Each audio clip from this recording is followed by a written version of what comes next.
Mesdames et messieurs, vous venez de suivre l'échange entre les deux chefs d'État ici. Du lancement du programme des systèmes de passation des marchés.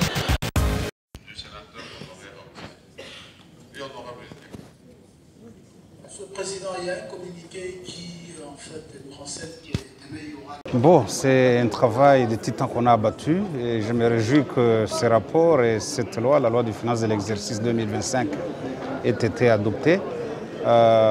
Comme je le disais, que c'est une loi importante qui permettra aux institutions de l'État et au ministère et à l'État de fonctionner, de manière générale de fonctionner. Donc il est important que l'examen de la loi se puisse réaliser avec succès et que la loi soit adaptée. Et donc voilà, je m'en réjouis.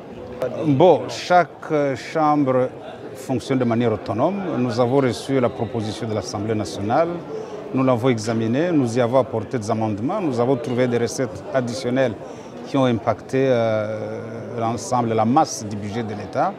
Ces recettes ont été affectées à un certain nombre de services sociaux, de secteurs sociaux comme l'éducation, comme l'agriculture, comme les infrastructures, comme la santé publique. Et donc voilà, demain nous irons en paritaire et puis je pense qu'on se mettra d'accord avec les collègues, les amis de l'Assemblée nationale. Bon, c'est le vote de la loi, hein, ce que j'ai présenté dans le rapport. C'est le vote de la loi et le fait que le Sénat a dégagé des recettes additionnelles par rapport à celles que la Chambre sœur, qui est l'Assemblée nationale, a dégagées. Donc c'est tout ce que je peux vous dire. Mais sinon, bon... Ben oui, non, je ne sais pas moi, je suis habitué à lire. Merci beaucoup. Merci. On n'a pas renvoyé, mais on a dit quand même qu'il faut attendre le retour des vacances parlementaires. La loi d'habilitation concerne les urgences. Et l'urgence, il y a la prolongation d'état de siège qu'on va continuer pendant qu'on est à vacances parlementaires, si c'est nécessaire. On a aussi parlé de l'urgence de la loi sur les formations professionnelles. Et un dossier comme a présenté le ministre Ekila, que d'ici février au niveau de l'INSCO en France, on doit prendre en considération tous les pays qui ont ratifié cette question de profession professionnelle. Et nous avons besoin d'avoir ça parce qu'il nous faut former nos jeunes. Il faut avoir une main-d'œuvre qualifiée.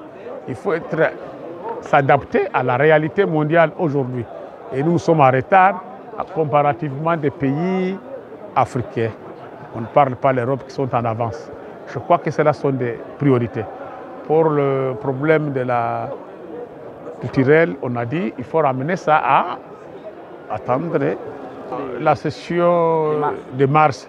Mais on a demandé quand même s'il y a d'autres urgences qui sont là, qu'on demande aux membres du gouvernement de les présenter. Comme on a encore une journée de demain, c'est pour montrer que les députés ont la volonté de travailler et que le gouvernement puisse se mettre au travail.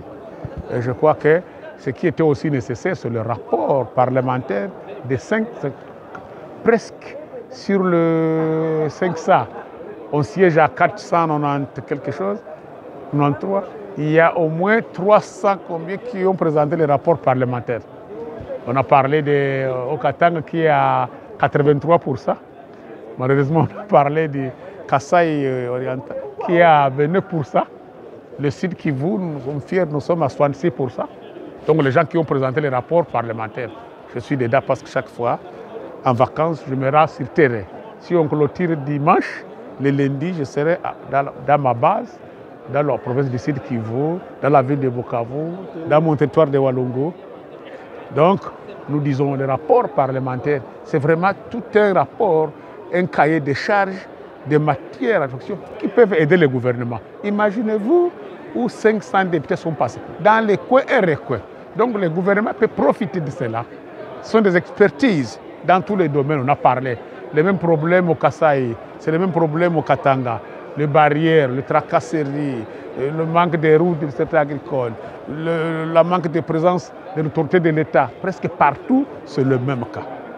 Donc cela peut aider au gouvernement de décider. C'est pourquoi ça va être coulé comme des recommandations à adresser au gouvernement pour que le gouvernement puisse se mettre au travail. Nous avons beaucoup à faire dans ce pays et je crois que les députés travaillent sur le gouvernement, l'exécutif peut prendre en considération tout ce que le député présente comme doléance de la population. Je crois que ce pays peut encore se relancer à travers les rapports des députés, des élus.